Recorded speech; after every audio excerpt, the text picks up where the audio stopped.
All right, what we're going to be doing today is for the acute system. This is specifically for what we're going to be working on right now is some knife weaponry. Basically what I want to show you today is how to use the blades, whether you guys are entering into buildings. I didn't bring my M4 today. I probably have some sidearm weapons here, but I don't think you're going to need that. You can pretty much figure out, if you got your weapon slung, you need to drop it, how to use the knives. Understand you don't have to use two.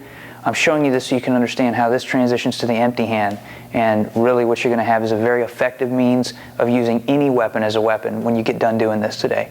I'll go through and explain that in just a minute. What I'm going to show you first is actually how to use the knives against the empty hand, because for you that makes sense, okay? For the environment you guys are in, that just makes sense. Obviously you don't have to have the knives, or you can have other objects, which we'll get into towards the end of the training. So first I'm just going to show you all of what we call the Inasanto La Costa Gunting routes, okay? And that'll make sense after you see them. And then after that I'm going to show you how to apply it in different scenarios and then with different weapons, okay? All right. So starting from, you're going to want to go ahead and start recording, Tro, on your camera, because you're going to want to get this. Ready? Okay. So the first set or series we're going to deal with, everything's pretty much jab cross just to make things simple. 2 punches that I'm countering. You don't have to use them this way. We'll get into other avenues in a minute, but we're going to start with this, all right? So taking a left lead, I'm going to be holding the knives in what we call a dagger down or dutas position or ice pick grip, all right, or pakal grip sometimes they call it. Ice pick works, dagger down, whatever you want to say. All right, this you'll see makes an effective means of using the blade. The knife works just as well in this position, but on some of the guntings it's not as efficient, where this is a little bit more efficient. If we were going knife to knife, if Joey had knives, this would be smarter for me. And if he wasn't wise enough to do this, if he went dagger down, even better for me, because he loses range. I have a longer reach now. Even when he extends that out that way, I still have a longer reach here.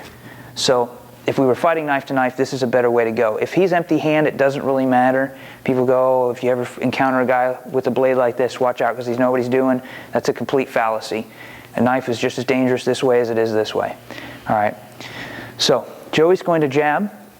When he jabs, the first thing I'm going to do is scoop this. I can always, for simplicity's sake, just stop it right there. You can see with the blade how effective that is. All right. It's just stopping that. Just like that, I can also parry it. Okay, I can just parry it right off to the side. So when he punches, I can parry, I can run it straight in, and that would be the equivalent of a catch or a parry this way, all right? Or I can scoop it. I can scoop with a small scoop, which is what we call the cut, all right? Or I can do a large scoop, which is more of a throwing the arm, which we call waslick. And that's important because if I want to open this line up, I can really throw that arm. Now, I'm going to change places. When I do this, if you watch, when I open that, you see how I check this hand here. That's really important, okay? Because I want to jam that gun. I understand he's going to fire that shot off next. It's coming. It's coming immediately. So whether I tap this here, all right, or parry it, all right, or scoop it, all right, whether it's the cut or waslick, I really want to check this hand, especially if I do the cut or waslick, because when I push this arm, it tends to chamber that right away for the punch. That doesn't necessarily occur here or here, but it will occur when I go here, because see, that wants to come out right away, all right?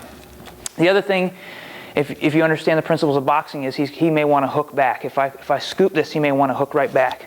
We'll deal with that in a minute. All right, so again, the basics are to just catch it, to parry it, and to scoop it, either this way with a small scoop or this way with a really big scoop, all right? And on the scooping motions, we always want to check that rear hand. Now, to take care of that rear hand, all right, we understand we can do any of these motions. I'm going to use the scooping motion for right now, all right? This is a small motion.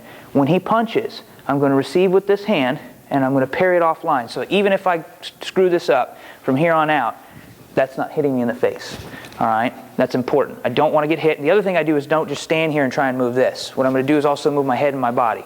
So as I go here, I'm going to move my head and my body. You can see how I can insert the blade in at any point, all right? So from here, when I scoop this, now parrying, watch what this dagger does.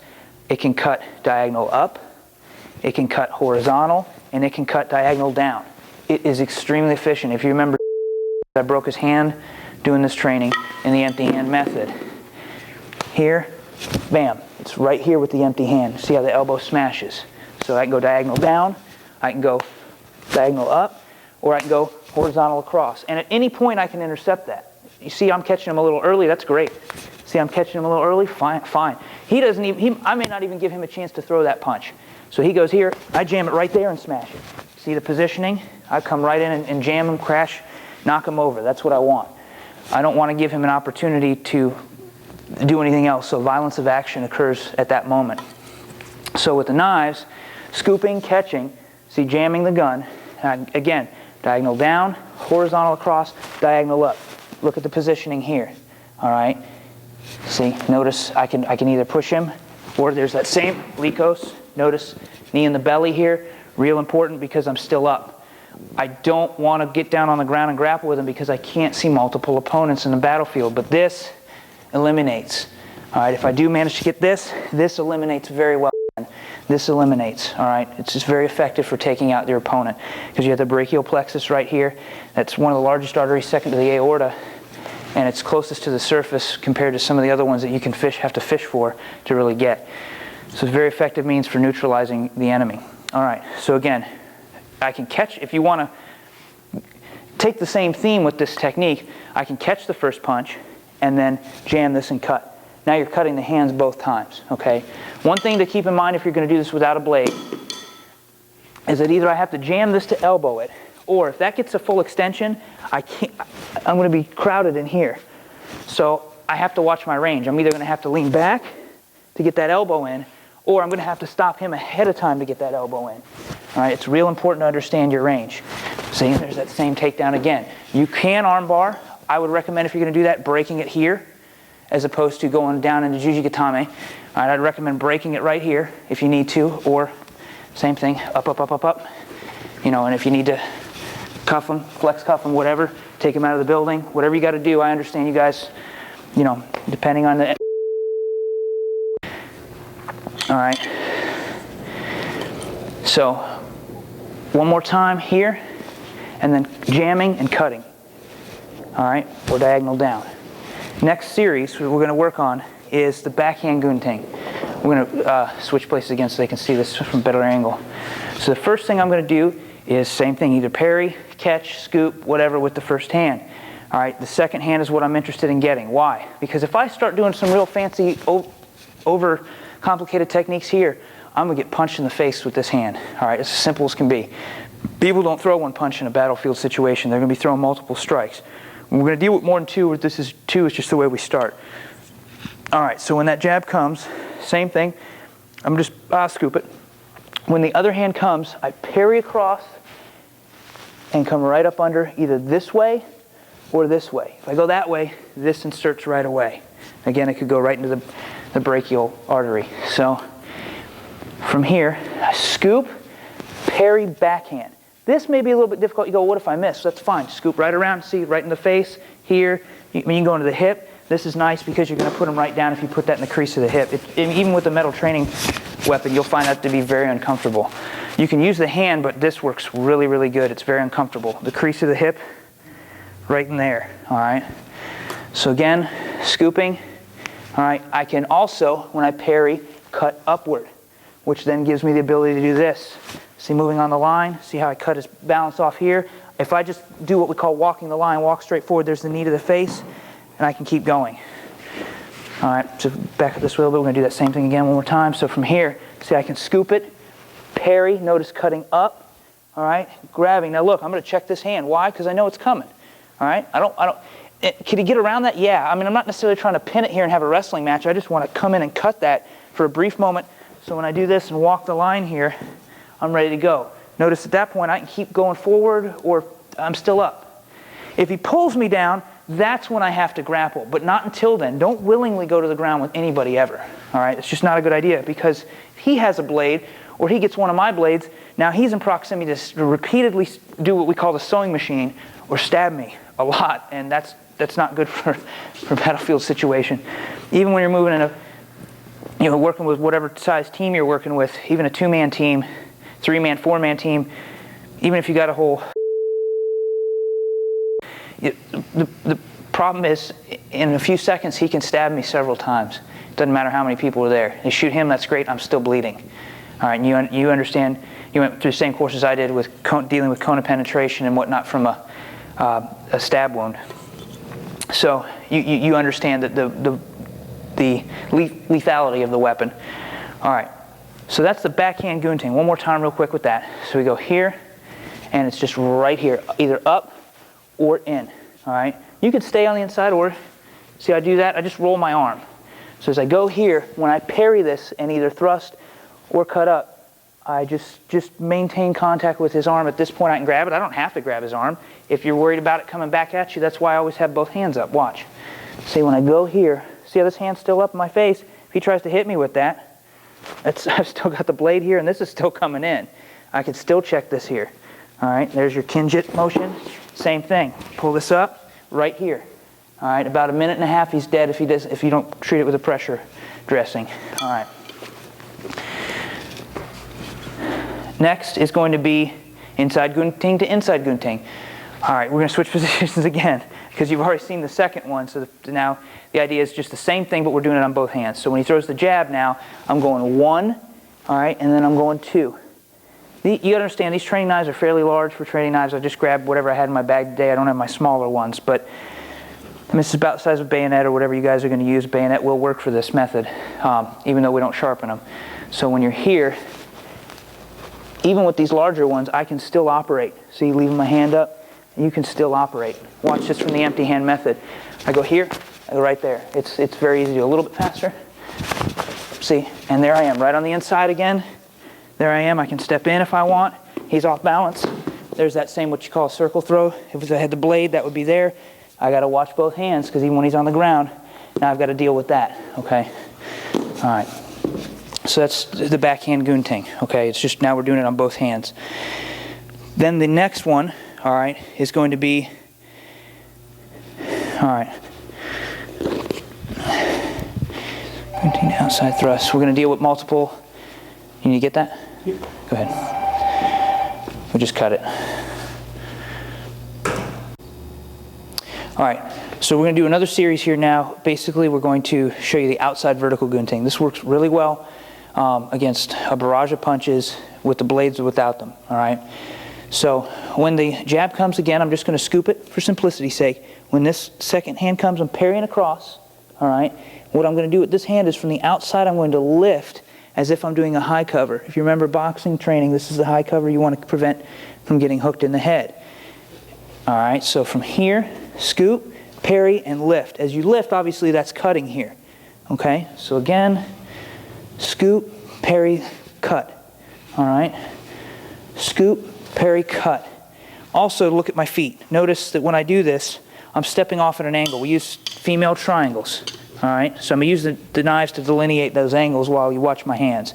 All right, so as he punches here, see how I step off at that angle? I don't step straight into him, otherwise I'm going to get hit. And I'm trying to sector away from that rear hand, so if it comes again, I can still stop it, and I'm in control here at any point, all right? So it's real important to understand that no matter which side I do this on. If I'd want to do an outside vertical gunting on the lead hand, because I realize this is going to be real nasty real fast, come a little closer, and he punches from this side, it's all right. There it is on this side, okay? See, there it is. Doesn't matter. I understand that the rear hand's coming, so let's look at the beauty of this technique. When I do this here, all right, if the rear hand comes, right now, I'm covered, all right? I'm covered. I'm already covered. So at any point, if he's faster than I think he is in this, I'm already covered or starting to cover. Look, there's a nice lock right there. I didn't have to even work for it. All right, same thing if I don't get that lock, watch what happens. All right, when I parry here and he hits, if I don't get the lock, look where we are. We're right back in this area right here. I can put that back in there. I can cut here. See the knee of the face? You know what we're going to do next. Yep. There's your same circle throw, but with assisting with your leg. Real important if your hands are busy dealing with your weapons or whatever you have you're going on. I don't mean multitasking like fighting one guy while throwing him necessarily, but your hands may be full of weapons, or you're trying to force this guy down, and this isn't always as easy to do the Likos. All right, we'll cover this in another training session, but when you do it with the leg here, the idea is kneeing here and then throwing the leg over. I'm going to get a tremendous amount of force throwing him there, because my legs are much stronger than my arms. All right, and if you remember him, that's usually the case. All right, your legs should be stronger than your arms.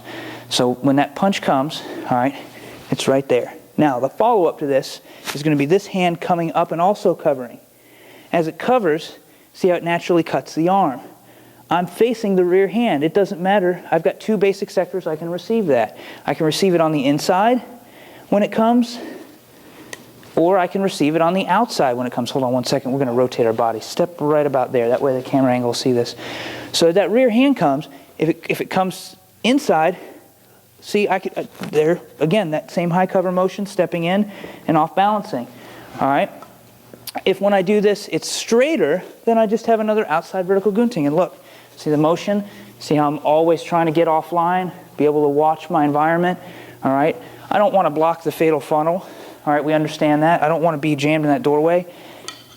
If I've got my M4 strapped here and I do have to draw a blade, the nice thing is if I have a right side carry, depending on whether you have a sidearm here, it's on your LBV or Molly gear, all right? When I have my M4 here, wherever this is strapped, it can be right here on my chest. That's great. I could pull that out really easily, and I already have a dagger down grip. I don't have to work for it. I don't have to work this way. I mean, if you carry the blade on this side, you're going to get this draw really simple.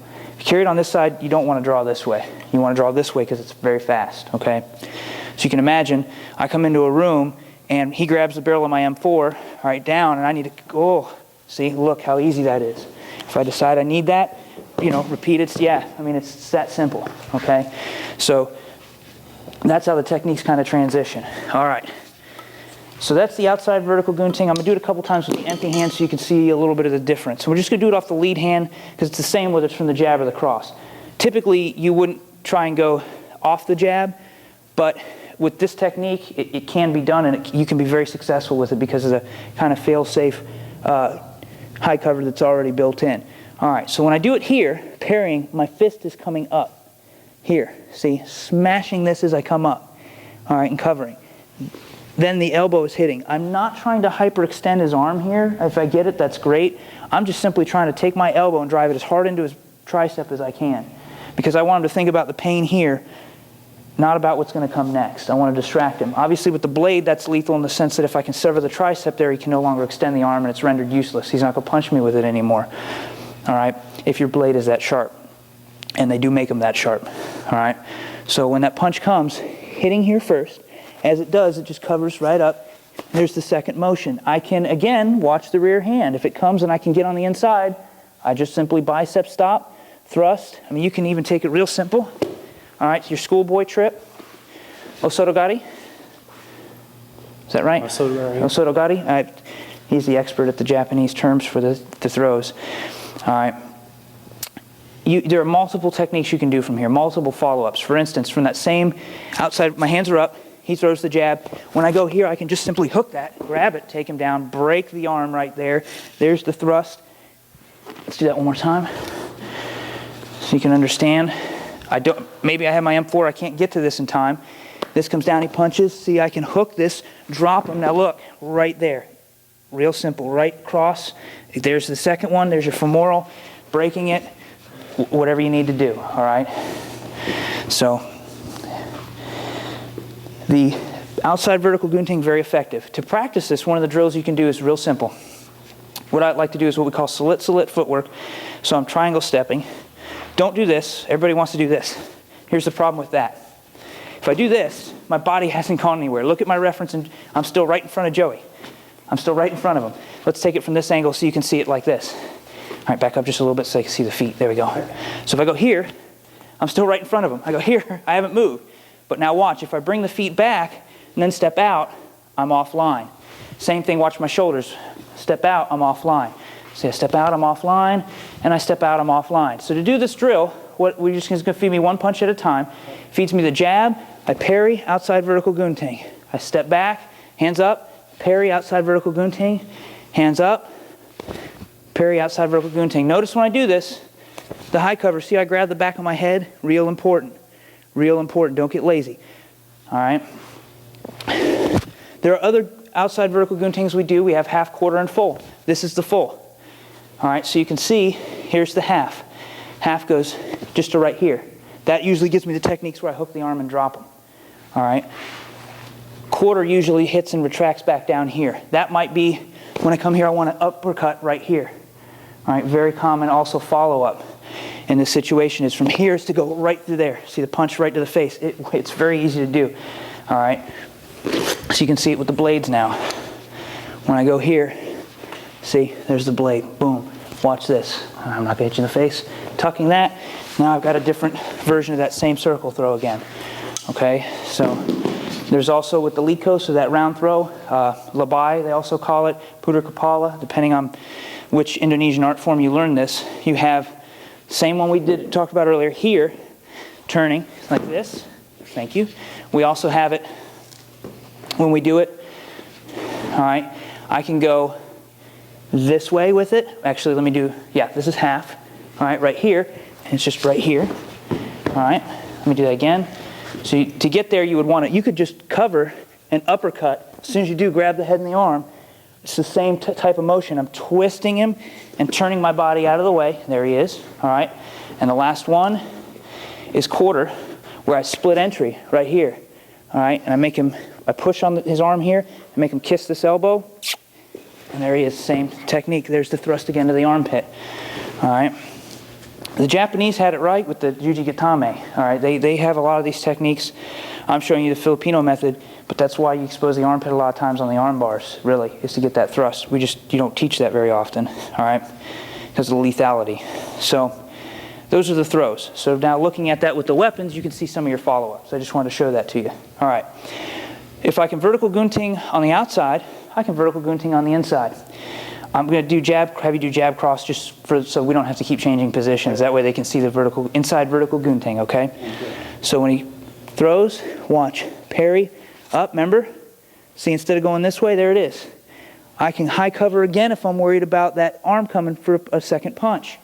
Let's say I don't get a chance to check it for whatever reason. I go here, all right, and I'm worried about it coming again. Maybe I see him drawing it back to throw a hook rather than a straight punch. This is much more efficient. You can see with the blade what that's going to do, but even in the empty hand, let's take a look at that real quick. So from here, when I go here, see, I see that. See, you can imagine that's the elbow right there. Even if I miss, out here I can drive it back in. All right.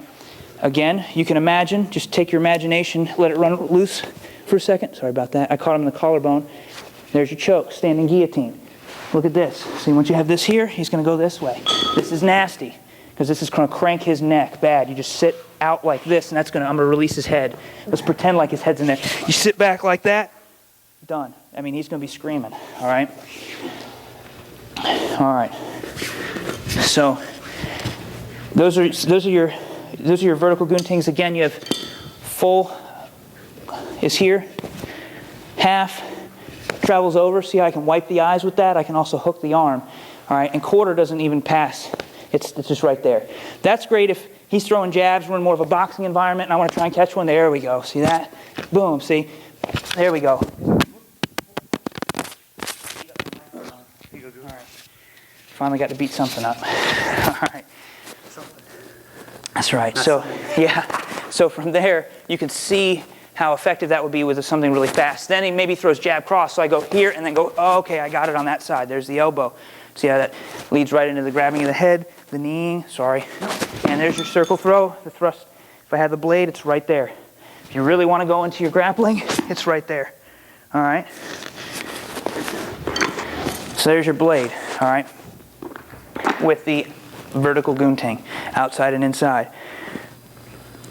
Next, what we're going to do is we're going to look at sometimes they call it an inward gunting. Usually we just refer to it as a gunting, all right? So when he throws the jab, it's two hands working together. This, just like most of the other techniques, this parries, this cuts through. For this one, you can actually get a better illustration of it but by me doing it this way. It'll work either way. See, I'm cutting his, give me your jab cross. I'll do it on the cross. See, I'm cutting his bicep right here, threading that back in. All right, so again, 1, 2. Here, don't worry about your hands crossing. It doesn't matter. If you watch, I go 1, 2, give me the hook. See, boom, there's the cover again. See the cutting in the neck, thrusting in the armpit. It's done, all right? He may still be flailing around for a minute, and that's honestly, from your perspective, better. All right, from a combative standpoint, if I have a directive where, I'm authorized to use lethal force, okay? Let's look at this for a second. I go here, I goon-ting this, all right? He throws that hook. I can just high cover. See, notice the cut on the bicep? When this comes in, you see how, let me rotate you. As I grab, it's just like as if I'm grabbing him to wrestle with him, but I'm pushing his neck right in line with that, and I don't even get the Likos. If he's struggling, what's happening? His heart rate's up high. If he's still fighting at that point, when that heart rate's up high, if I've severed an artery, blood's just pumping out.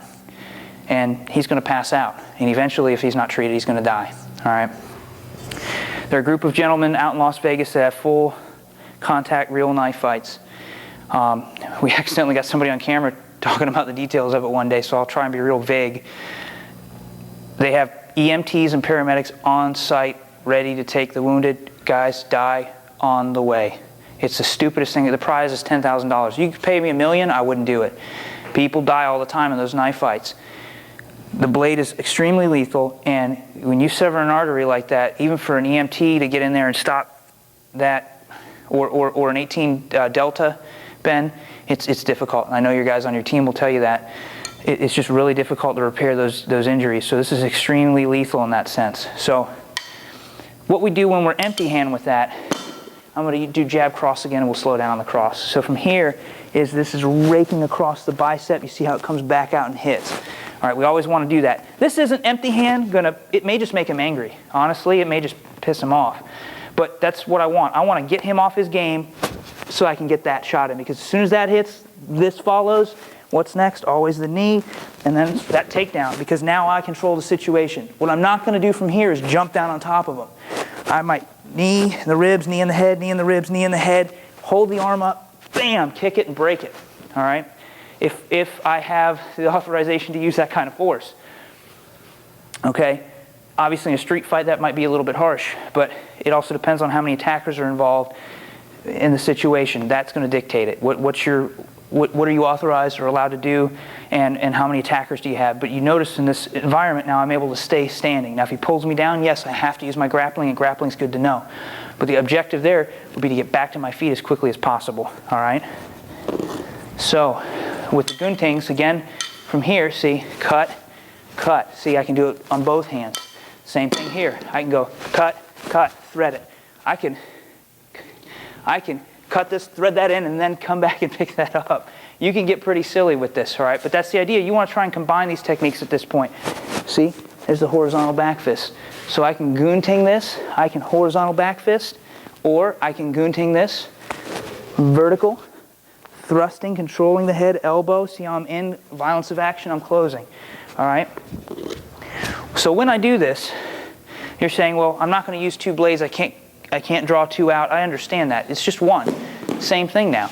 All right? It doesn't matter which hand it's in either, to be quite honest. You go, which one's better to carry it in? It's not going to matter. All right? He goes here for the first one, the gunting's there, but on the second punch, now it's where I want it. Now the thrust is there. If it's in this hand, you go, well, you're only going to get this hand on the gunting. Not necessarily. Look here. See? There's the lethal shot there. All right? So it just depends. It's not... Understand, your vital targets are right here, your carotids, your brachial, femoral, all right, and right in between the penis and the anus. I'll be technical about it. All right, the taint. Thrusting there is very, very, very, very, very, very, very excruciatingly painful. A lot of nerves down there, and it can be very lethal. All right, got a lot of blood flow down there. So in here, your primary targets, the neck and under the arms. From there, the bicep and this exposed area of the wrist down here. All right, this is good, especially if you're going to thrust, but if you're slashing, I mean, yeah, you can disembowel him if the blade's sharp enough, but in the environment where you guys work in, if he's wearing body armor, you know, and I know Kevlar's not going to stop this, but if he's got plate on, it's not going to go through the ceramic or metal plate. Yeah, can you get under it? Sure. If you get that lucky, absolutely. This is great too, so that's going to put them right down, give you a chance to get that. All right. The targets you want are the neck, the armpit, the area on the bicep, the inner arm here, and the area on the wrist right here. Your cut timetable for death is about 2 minutes. Right in this area here, about 1.5 minutes, and somewhere around just under a minute here. And that's if he's pumped up, well, to pass out. Death might be a little longer, that varies. All right, but this is taught to me by a trauma surgeon at Orlando Regional Medical Center. When I was teaching the Kali, he actually gave me the cut timetable for this. All right, and it's pretty accurate from all the other sources I've checked with. So it can be lethal, again, if untreated. All right, if you put a pressure dressing on it right away, well, you change the scenario completely. All right, so that's your cut timetable with those Gunting routes. So let's look at some possibilities. I'm going to sheath my blade now that we have all these Gunting routes, okay, just these basic Gunting routes, all right? I come in with my M4 and I realize I don't have one. That was stupid of me today. Excuse me.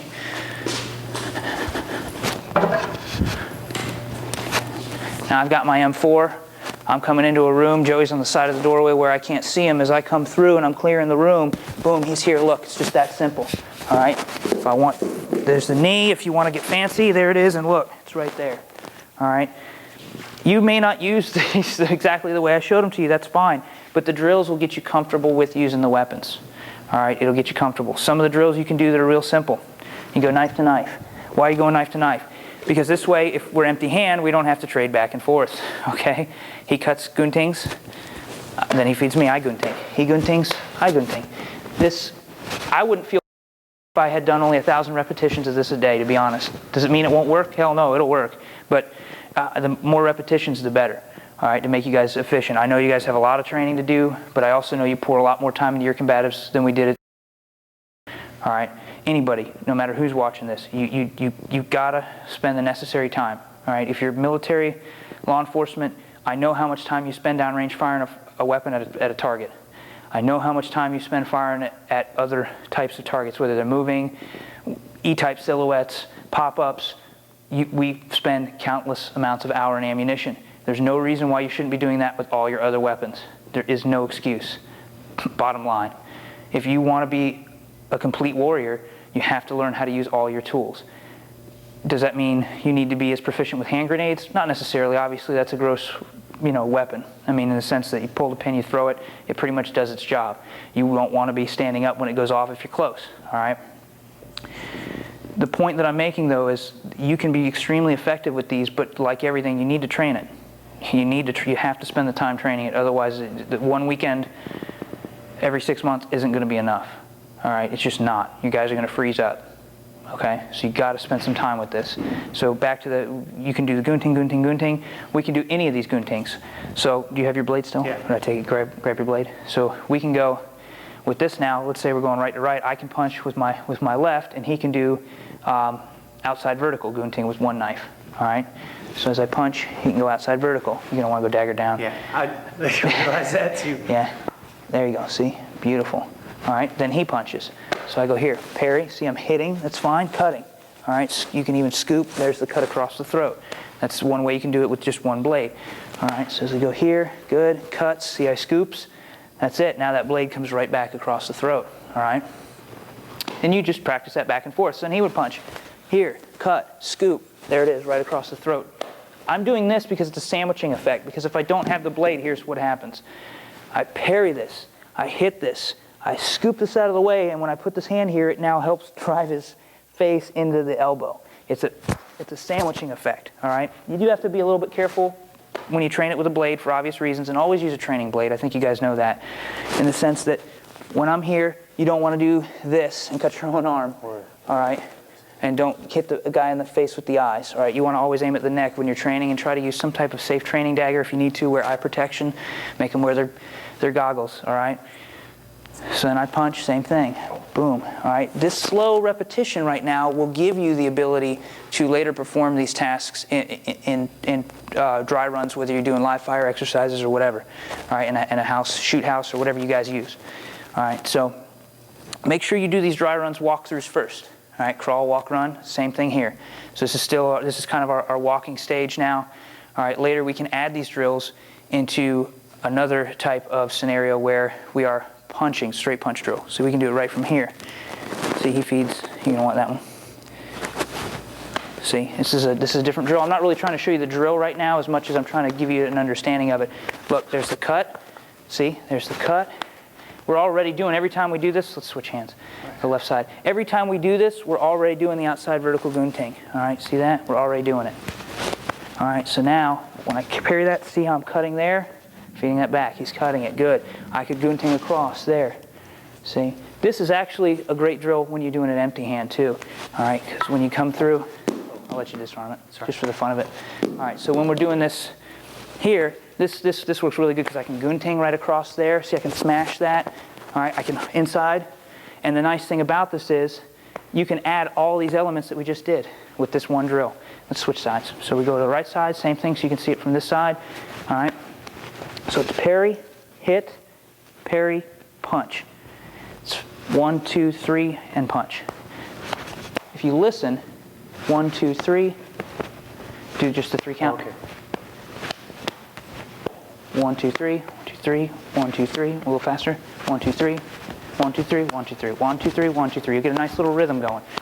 This, you want to get this first. Then you slow it back down a little bit and work your techniques. Okay, now bam, there's that. Notice I lean back a little bit to get my elbow in there. All right, you can practice horizontal, you can practice vertical, diagonal down. That's really going to dictate depending on how tall the guy is compared to you.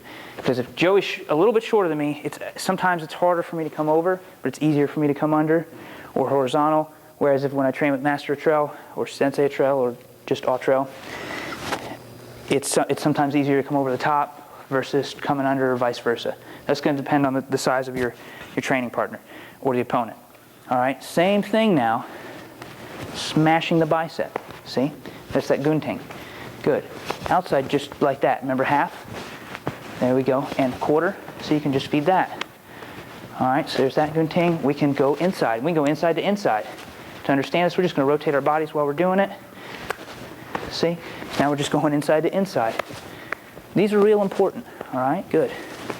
We can go outside to inside. So he can do inside on mine, I can do outside on his. All right, see, I can go here, good, and go back outside. It doesn't matter. There's the gunting again right there. All right, gunting. There it is, smashing this way. That's how I can add the elbows, all right? That's a little bit more complicated. That gets into some of the serious levels of the Kali. If we start going elbow to elbow, this is how we start to work the counters. It's the same idea. The drill is the same. He catches, parries, like the outside vertical gunting, traps, hits. It's the same 3 count and add the hit. All right? 1, 2, 3, hit. All right? 1, 2, Hit. Oh, sorry. hit. There we go. We could be aiming for each other's arms. It still works. See? So when he goes, blocks it, it's still the same drill. In Kali, it's more likely that they're coming down on here than it is that they're coming to the face. It's because we love to destroy the limbs. All right? So it might be that I'm trying to come here. Later, you can add variations of that. Let me rotate us around. All right, so here, 1, 2, 3, see it? 1, 2, 3, elbow.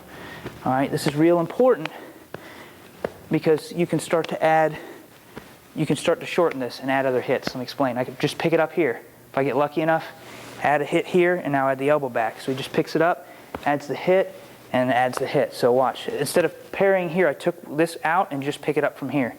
All right, that's a sensitivity issue. If we're in here, all right, and I feel him start to throw that elbow, and I get that hand up, I can just pass it.